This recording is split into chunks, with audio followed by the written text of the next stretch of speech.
If you want to learn from the pros and become the best Madden player possible, check out Playbook GG. Link is in the description and in the pinned comment below. What's going on, everybody? It's EricRayweather back here, and in today's video, I'm going to be covering some more important updates for Madden 20 that have just come out or are about to come out very soon within the next week. We did just get the new title update yesterday that addressed a ton of gameplay issues and some franchise issues, but there are also some other things that are getting put forward into the game after that update, things that happened later that day, things that happened on Friday, and then something that's coming next week as well. So I just want to always make sure you guys are up to date and you know what's going on. A lot of the updates today that I'm going to be talking about are going to be like mode specific things, not so much gameplay related as that was the update from yesterday. So if you are new to the channel and you want to stay up to date on the latest tips, news, and all of that stuff for Madden 20, make sure to subscribe and hit the bell icon so that you never miss any of the uploads.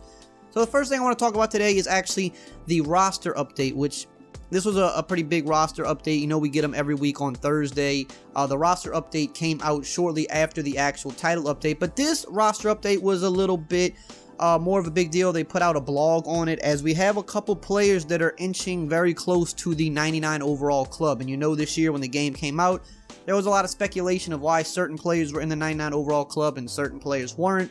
The 4 players that were in the 99 club when the game released was Bobby Wagner, Aaron Donald, Khalil Mack, and DeAndre Hopkins. A lot of people, you know, were asking about certain other players, but we now have a couple players that look like they're going to hit that 99 overall club very soon. And the first person is Patrick Mahomes, the cover boy. A lot of people were wondering, why wasn't he a 99? He's the cover athlete of the game, and typically that's kind of how it's been recently. The cover guy has been a 99 overall, but I guess because he's more of a younger player, they started him at a 97. Well, after his first 2 weeks of this season, he looks like he's just as good as ever, if not better, and he's now bumped up to a 98. So with the next roster update, if he continues to play how he is, which there's no reason to see, think that he won't, he's going to be a 99 overall pretty soon, probably within the next update or two to the rosters, as he's now a 98. And then Tom Brady is inching back up to that 99 overall club yet again. He started the year at 96. Some people were a little confused by that. They thought he should be higher, 98 or 99. And he's showing again that he's still just as good as ever. He's really lighting it up right now, and he is bumped up from a 96 to a 97. So if he continues his play within the next couple updates, it's very likely that we see him jump to the 99 overall club yet again for I don't know how many times he's been there, but it looks like he's going to get back to that spot again as well. And another big riser on the updates is Dak Prescott. I know Cowboy fans will be happy about this because they always feel like Dak Prescott is underrated, and, in both Madden and just by, NFL analysts. And he has definitely shown out in these first couple weeks. Hasn't played the best defenses, but he's doing what he's supposed to do. He's completing his passes, he's making the plays, and what you're really seeing is just the fact that they, with the new offensive coordinator, they're just kind of letting Dak do a little bit more. They're opening up the offense. They're not playing such a old style of offense no more. They're airing it out more, and you're seeing that Dak Prescott can actually be a lot better than people have given him credit for. So he started the year actually at a 81 overall, and he's now up to a 84, and if he keeps playing this way, I mean, high 80s is definitely right around the corner for him. And now in terms of the people that are falling big time, they also covered these. David Johnson having another tough year, but again, that offense is just not the best in the world. A lot of young players, growing pains on that offense. He started the year at an 87. He's now down to an 85. So he's, he's in a kind of a little bit of a rough spot right now. Not that his talent is bad, but he's having a hard time producing with the situation that he's in. Cam Newton, another one, still not healthy. Clearly, struggling. He started the year at 84. He's down to 82. He'll probably stay at that spot for a while, as he's not going to probably play for the foreseeable future, at least for a few games, because he isn't healthy. So he's dropping down. And Ryan Fitzpatrick started the year at 75. He's now down to a 72. It looks like the Fitz magic is over with, for him at least. But I mean, with the team that he's on, it's really hard to really accomplish much, as they just have, probably the least amount of talent in the league right now. So that's for the roster update stuff. Now, they made some updates to the salary cap game mode, which is, in my opinion, probably the best game mode in Madden in terms of just balance and skill, and something I would urge more people to play. It is found inside of Ultimate Team, so you do have to get into Ultimate Team to play the mode, unfortunately, but it's the most balanced mode in the game in terms of you have to build a team to fit under a certain salary cap, so you can't have a super powered team, and neither can the opponents that you're playing. They all have to fit within the same salary cap criteria. You can't have as many abilities because the abilities cost cap themselves. So you get a really balanced game that's just not, you know, too overpowered by the abilities, and it kind of leaves it up more to the skill of the players. But they made some adjustments to this, as it is a competitive mode for the tournament scene. They actually did raise the cap. They talked about that this morning on the stream, and then they also put a blog out. They raised the cap from 775 to 825, so that's a 50 cap increase. But with that, they also adjusted the actual cap cost for a lot of the defensive abilities, which I think was a good move. They cut most of them in half. So like Secure Tackler, for example, is a good ability. That went from 12 cap to 6 cap. Unfakeable went from 12 cap to 6 cap. Tackle Supreme went from 20 cap to 11 cap.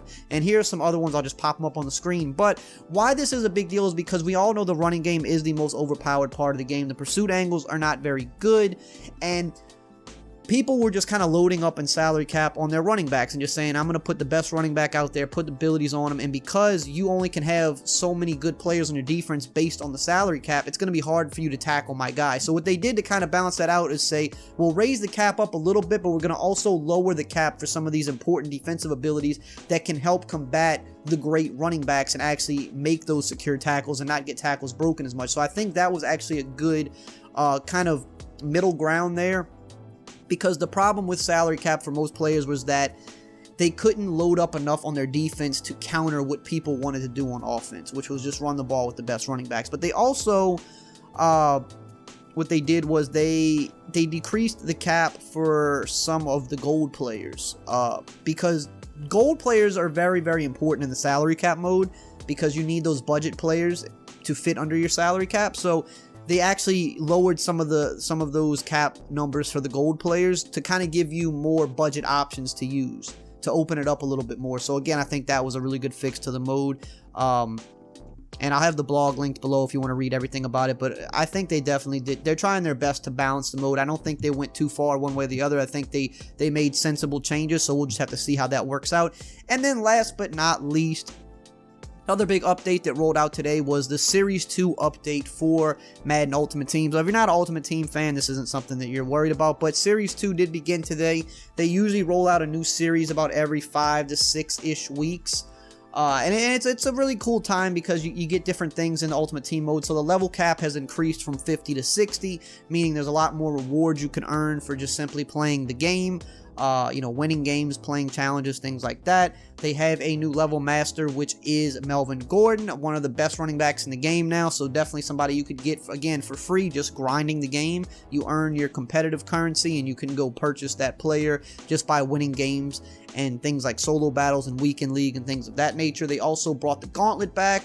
Again, challenges, free to play. If you play through them to a certain point, you get a free gauntlet player. They're all, I believe, 89 overall, very good players. So that's something that's really fun for Ultimate Team as well. So all in all, we got a new roster update. We got a new Series 2 update for Ultimate Team, and we did get a salary cap update, which is, again, I urge you, if you haven't played salary cap, try to get into it. It's definitely the most competitive and balanced mode in the game. Regular teams, you know, can be somewhat balanced, but people tend to just gravitate towards, you know, the same few teams that have the best abilities for how the game plays. But with salary cap, if you want to put abilities on your player, you have to really sacrifice elsewhere, right? Like if you play in regular teams, you can just use the Cowboys and they have pretty much everything you need. And Dak Prescott, with the roster update going up, helps them even more, because if you get in a situation where you have to pass now, well, Dak Prescott is getting better on the game, so that's helpful, right? But when you're in salary cap mode, if you want to build a team like the Cowboys, you're not going to be able to build a team exactly like the Cowboys and have as many strengths and abilities as they have. You're going to have to kind of pick and choose. So it just creates a lot more balance in the game. But that's about it. That's just for today's update. Not too much to talk about, just a lot of little things. There's going to be a very important video I plan to drop either tomorrow or the next day. Another thing that kind of secretly got updated that we didn't really know about, that wasn't in the patch notes.